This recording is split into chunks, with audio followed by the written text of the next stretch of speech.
announcing their attempt to end the congestion pricing program in the state of New York. At 1:58 p.m., President Donald Trump tweeted, "Long live the king." I'm here to say New York hasn't labored under a king in over 250 years. And we sure as hell are not going to start now. The streets of this city where battles were fought, we stood up to a king, and we won then. And we will, in case you don't know, New Yorkers, we're in a fight. We do not back down, not now, not ever. Because who are we fighting for here? We're fighting for our residents, our commuters, our riders, our drivers, our emergency personnel. Life has gotten better. Even those who have asthma, people with illness. That's who we're fighting for. And the 6 million people who use the MTA to get to their jobs and their lives and their doctor appointment, nurses, doctors, EMTs, all the people we need to get to their jobs in a reliable way, they're now going to be affected. So I also have to raise a question. If they look at the pretense for this rejection, and we have a lot of legal reasons why we know we're going to be victorious, but they actually cited the will of New Jersey. New Jersey didn't want this. Ignoring the will, the people who live here, they're elected leaders in Albany, and all of a sudden, the Trump administration is citing, well, New Jersey wasn't happy, okay? I will talk about that later. But here's what I want to also say. I don't care if you love congestion pricing or hate it. This is an attack on our sovereign identity, our independence from Washington. And this is, we are a nation of states. This is what we fought for. This is what people like Alexander Hamilton and others fought for, to set up a system where we are not subservient to a king or anyone else out of Washington. So this is the fight we're in. It's all about our sovereignty. And I spoke to the president many times in a reasonable way, calm way. You're a New Yorker. You know how essential it is to have safe, reliable public transit, or else this system shuts down. Our economy shuts down. The nation's economy could shut down. That's how essential we are. And one would think he would know that. And then you have others involved. It feels like, it feels like the commuters of our city and our region are now the roadkill on Donald Trump's revenge tour against New York. And I have to say this to Secretary of Transportation Sean Duffy. It's not the real world, Sean. It's real life for New Yorkers, and don't you forget that. So, we're in fight mode. Within seconds of us getting this notification, our MTA was prepared. We knew this could come. Filed a lawsuit within minutes.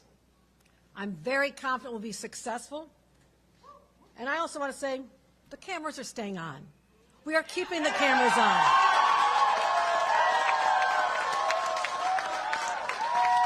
Lights, cameras, action. They're staying on. Last thing I'll say, if in some world that they are successful,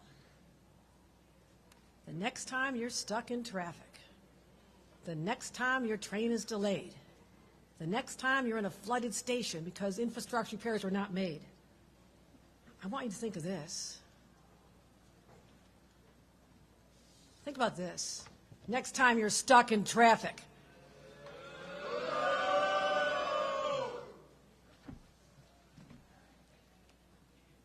Okay? We know where the blame goes. Okay? We have my top 10 reasons why congestion pricing is working. But as someone who's worked so hard, I want to let Jana Lieber tell you why. We believe this program is working and why it's essential. Then we haven't taken any questions, and my counsel can explain our legal strategy as well. Thank you very much.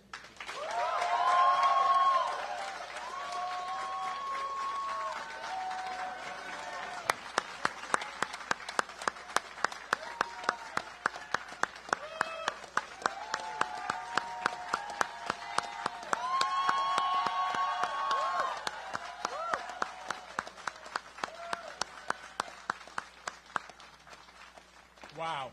Thank you, Governor Hochul. Thank you for your leadership on this issue. Simple situation. New York ain't going back. We tried gridlock for 60 years. It didn't work. It cost our economy billions. But you know what's helping our economy? What's making New York a better place? Congestion pricing. So as the governor said, let me just take you through what's happened in the month and a half since tolling began. Traffic was down 9% in January. 1.2 million fewer vehicles entered the central business district, and that meant bus speeds and all speeds went way up, particularly express buses, people coming from areas where a lot of people drive. The cross streets which are the death zone for drivers in Manhattan, anybody knows that. Canal Street, 34th Street, 57th Street, speeds are up, up, up. The streets are safer, half as many crashes, and that means pedestrians are not getting injured and killed. But this is a governor who talks to me about the economy. There are fewer cars, but there are more people coming to the central business district. That's what you want. That's what you want. And the central business district areas have had a surge in pedestrian traffic, office workers, tourists, shoppers, that far outpaces the rest of the city and the rest of Manhattan. And small thing, we heard a lot of people, oh, no one's going to come here for dinner.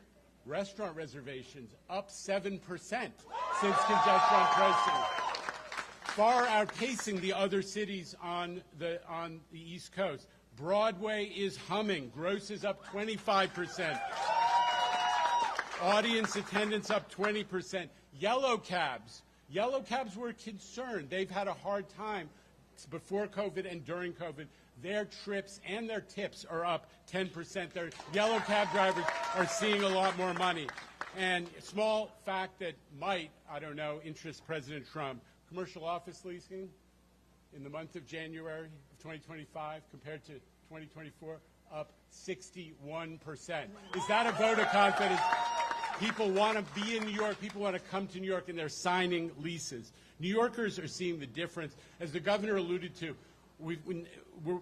there was one poll, major poll done, and it found that 6 out of 10 voters say President Trump should allow us to keep congestion pricing.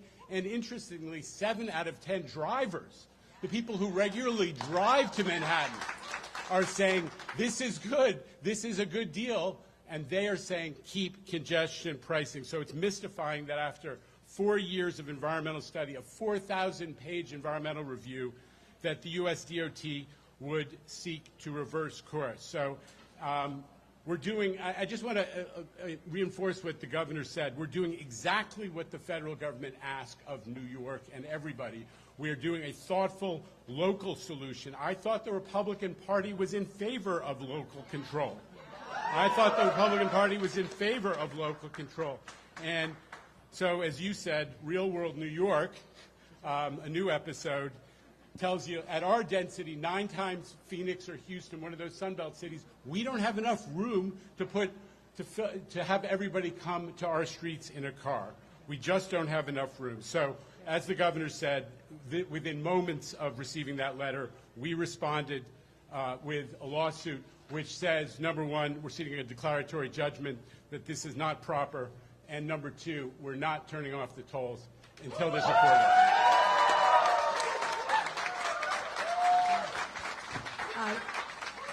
I see I've been joined by a number of elected officials who've been real champions on this. Senator Brad Hoylman, we have our council member, who's here? Gail Brewer is here. Keith Powers is here. Anybody else? Thank you. Thank you for standing with us. I have my counsel here, Brian Mahana. If anybody has any questions about our legal strategy, would you like to address that or just wait? Okay. All right, we're fired up, ready to go. What do you got?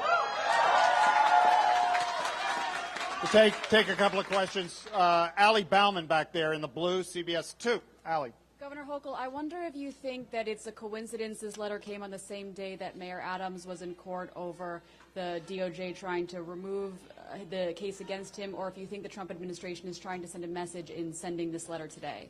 I have no clue. All right, there's Bernadette Hogan right down in front row, New York 1. See if we can get a mic. Where's Ray? Got a microphone for you. Okay. Governor, you canceled a meeting with Donald Trump last week. Do you regret doing that, where you could have maybe struck a deal with him? And would you still be willing to strike a deal with him now if he agrees to give the $13 billion or whatever it would be if congestion pricing is turned off? Bernadette, there is no connection between me saying to him last week, the day he invited me to come down to have this conversation, which I have been pursuing, and then 3 hours later, I see on national television that his Attorney General, Pam Bondi, is now saying she's filing charges against me as governor of New York. I called up the president and said, I'm not coming down tomorrow. I don't know what your plan is. You're going to slap handcuffs on my goddamn hands? So I'm not coming down, but I will be back later in the week, which will be this week, when our national governors gather. And he said, that's fine. We'll get together and we'll talk. That's why I know it has no bearing, despite the premise behind the question. All right, hey, no, we got to move on. We got to move on, Bernadette. Mara Gay here from the New York Times. I'm not Mara. going to stand here and make deals. There's one person who wants to talk to me. I'll see him in Washington. Governor, have you spoken to the president today since that letter came? Do you believe he's trying to, no. Do you believe he's trying to hurt New York City? And who is really in charge of New York City's government right now? Mayor Adams is the elected mayor of New York City. I'm the governor of New York. New York City is a subdivision of the state of New York. I also have responsibilities to make sure the services are provided to 8.3 million people that I also represent. I'm not concerned about that. There is a path forward to make sure we stabilize this city and its government. That is unrelated to this. I'm happy to talk to the president at any time, and I'll leave it at. What was it? Sorry, do you believe that the president of the United States is trying to hurt New York City and its economy? I said that I think our commuters are the roadkill on his revenge tour. Yes, I do. All right, Ramsey Khalifa back there. Ramsey from Gothamist, WNYC. Ramsey. Governor, are you concerned that this is just the start of more punitive cuts down the road from the president? I mean, what have those conversations been like? Has he mentioned, for example, Penn Station and the future of that facility and that infrastructure? I'm the one who raised those issues to him. I spoke to him as a fellow New Yorker, as someone who knows this city better than any president since FDR. I talked to him about my vision, which could be a shared vision, to make major infrastructure investments here in this great city, looking at a place like Penn Station and make it be a gorgeous, spectacular place, expanding the 2nd Avenue subway up to Harlem so people can get good-paying jobs without spending half the day commuting down to Wall Street. I talked about the Interborough Express, why people from Queens and Brooklyn have to come into the city to go to their jobs or their homes. I shared with him a vision. I actually put together a beautiful PowerPoint. It's got a lot of nice pictures. I plan on handing that to him when I see him this week. So I still believe there's an opportunity, because I never say never. I'm not going to presume that he's going to try to continue to undermine our integrity as a New York State, especially when they see we're not going to bow to the king. Never have, never will. So that's the message I want to deliver. All right, Jenny Kane back there from the Associated Press. Jenny, AP. Oh, thank you. Well, since we have been talking about Mayor Adams, can you share with us your Next latest? question. No, we're gonna move on to Evan Simcoe Bednarski from the New York Daily News. Governor, the president has characterized the conversations that you had leading up to this as discussions, negotiations. Given what happened today, was he negotiating, was he discussing in good faith? Can you talk about what, if anything, he offered? No, I cannot. I'm not going to divulge private conversations other than I know my objective. My objective is to secure the most federal dollars I can, because I have to make people in Washington understand if this city is crippled because we do not make the investments, make sure the Long Island Railroad is functioning at a high level, Metro North is functioning, our entire subway system, they all have to be running in a reliable, safe way or we shut down. And the ripple effect, not just across New York, but across the nation, is powerful. At a time when our economy is under siege from Washington, we live in a state where people are terrified of tariffs. Terrified of tariffs, whether you're a farmer in upstate New York or someone who's trying to buy steel to build one of the largest manufacturing facilities in American history. I've got a lot of challenges, but I am always one who's willing to sit at the table, say, what do you need, what do I need, and how do we get it done? I'm not ever closing the door on that. Rebecca Lewis right there, City and State in front. Hi, Governor. You use some pretty fiery language, perhaps the strongest that I've heard you use since Trump became president. You called this an attack on New York's sovereignty. Is this marking a new era of your approach to the Trump administration? Or should we expect to see more resistance from you to things that he's doing? Or are you still going to continue your strategy of trying to find middle ground and, maybe not poking the bear? I think the bear's been poked. But I'm saying this. I want you to know this. I have said on national shows, I've been asked countless, are you leading the resistance? No, I'm governing the great state of New York. I will continue taking on the issues when they have an effect on New Yorkers. I don't need to be playing whack-a-mole every time something crazy comes out of Washington. You need to see me doing a press conference or tweeting about it.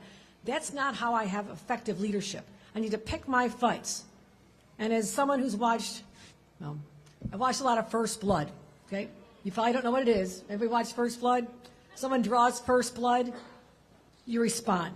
I didn't draw First Blood, okay? There's a response that's required when someone comes after you. Someone just came after my state, and now I have to step up on this issue. If there's another area we can have collaboration, cooperation, serve our mutual constituents, because he does represent New York at the federal level, I'm up for that. I'm willing to sit down and work hard to do that. So I'm not trying to put myself in cast a different lens about me. I'm just saying you went too far because you came after New Yorkers. You came after New Yorkers. All right, time for a couple more. Back in the mezzanine, Ida Siegel from NBC4. Hi, Governor. You said that the cameras are staying on. Does that mean until a federal judge tells you to turn them off? And what happens in court? How long are we going to have this battle in court? Do you predict, realistically, what are the next steps for New Yorkers who drive in, who take the subway, all of those things? I'm going to let my counsel give you some insight into the legal process. Brian Mahana. So the MTA has filed its action, as the governor said, right after we received a letter from federal DOT, and we're seeking a declaratory judgment, making clear that the congestion pricing program is fully authorized. Obviously, that will take some time, but until a judge rules, these cameras are staying on, and we expect the judge to rule in our favor. All right, we got time for one more. Gwen Hogan right down here from the city. Gwen, we're getting you a microphone. It's right behind you. Thank you.